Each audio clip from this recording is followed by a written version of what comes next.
It's beer o'clock on Real Ale Craft Beer. Today we've got a beer from Roosters Brewing Company, and this is a can of their Sawtooth Mountain Style IPA. This one's coming in at 6.7% ABV in a 440 milliliter can.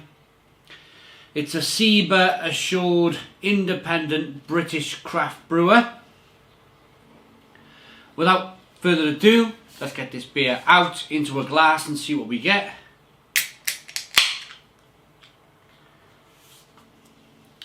A little bit of smoke on the can opening, beer in the glass then.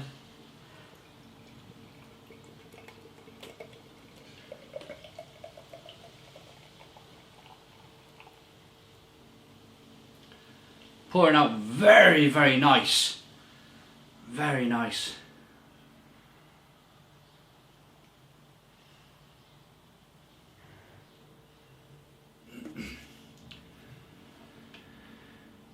We're going to start off with a beautiful head on the beer. It's a 2-finger white head, slow moving carbonation, hazy straw stroke amber coloured beer, straddling between being straw coloured and amber in colour. But it looks really good, nice and hazy. So Mountain Style IPA, a really interesting style. A style that I got on board with straight away. It was a style that I went, you know what, that makes a lot of sense. That style of beer makes a lot of sense. We'll get into it all in a moment. What is a Mountain IPA? But first of all, let's get the aroma on the beer then.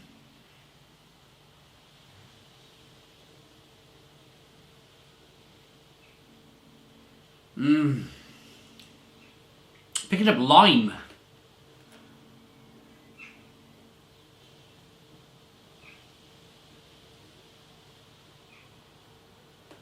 Lime and like a sherbet lemon.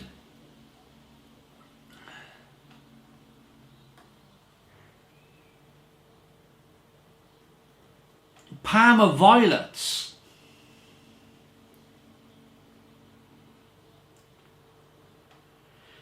It smells really good.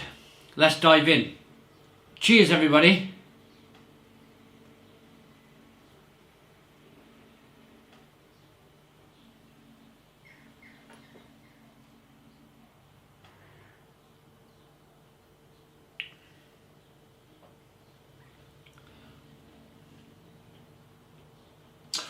Ooh. Oh, that's really interesting.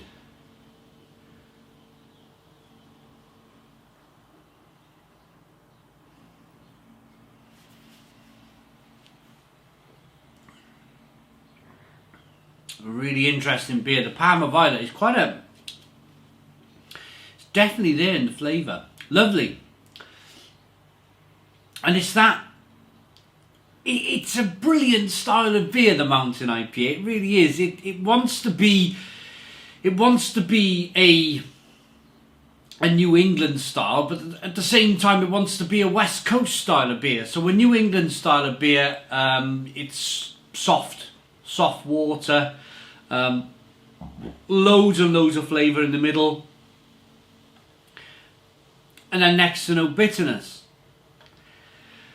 But a West Coast style is flavour in the middle, more kind of grapefruit, orange peel, fleshy blood orange, and then a big bold bitterness on the back end with some spiciness thrown into the measure for good mix, for a good measure. And what a Mountain IPA does is it does those two things. So it's like, some people call it a battleground. It's a battleground between the softness, the beautiful kind of passion fruit and mango flavours in the middle, and then in that same middle of the beer, that middle flavour of the beer, you're not just getting passion fruit and mango, but you're getting grapefruit and orange peel, and then the West Coast style takes over, where it's bitter on the back end. And it's peppery and spicy and just beautiful, beautiful. And that's why it's called a Mountain IPA, is because you could climb to the top of a mountain, you can look out to the east coast of America, where these styles of beer were born. Look out to the east coast of America, where the beer is very soft and lovely. And then you can turn on the peak of the mountain, you can turn around, look at the west coast, where you've got that wonderful kind of west coast style, the orange peel, fleshy blood orange, grapefruit flavours. So that's why it's called Mountain IPA. That's why it's called Mountain IPA. You can look out that way, look out that way. You've got a 360 view, and you're getting in those two styles of the beer. Am I making sense? I think I'm making sense. It must be. I'm just wondering how the. So I'm just wondering, the brewer would have to put quite a few hops in the boil to get that bitterness, but then really dry hop it in the fermentation stage. So boil, boil, boil, get some astringent bitterness into the beer, and then dry hop it like hell to get out those mango and passion fruit flavours. It's a really good balanced beer, and it's a really good style. I like the fact that the brewers are still thinking, and they're still trying to invent the next best thing. Of course, 2 or 3 years ago we had the Brute IPA, which was going to be a thing, but I never really liked it. Mountain style IPA, I think there's more legs in it. I think more people will enjoy this style of beer over the Brute IPA, which was the last kind of challenger to the New England IPA crown.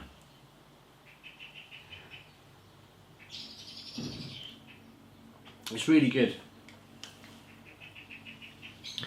Right. Tasting notes. A slightly hazy mountain style IPA brewed using a blend of modern US hop varieties that combine to create a bright and juicy fruit aroma of stone fruit, tangerine and lime, balanced against a moderate malt profile that leads to a low and refreshing bitterness. Hops, Cashmere, Crystal, Mosaic. Roosters, brilliant brewery, absolutely brilliant brewery, Roosters. I'm a big fan of their beer. I think this beer is going to go quite far, I really do. Let's rate it. Good lacing on the glass. The beer looks really nice in the glass there. Not getting much of that kind of 6.7% ABV. It's all hidden very well. Exactly what I said earlier. Soft, juicy, refreshing in the middle. Nice bitterness on the back end. I like it. I like enough to give it a big Stone the Crows 9 out of 10. It's a 9 out of 10 from Real Ale Craft Beer. Please put your comments in the comments box. Subscribe to our daily beer and food reviews. Give us a big fat thumbs up. Boom! Cheers!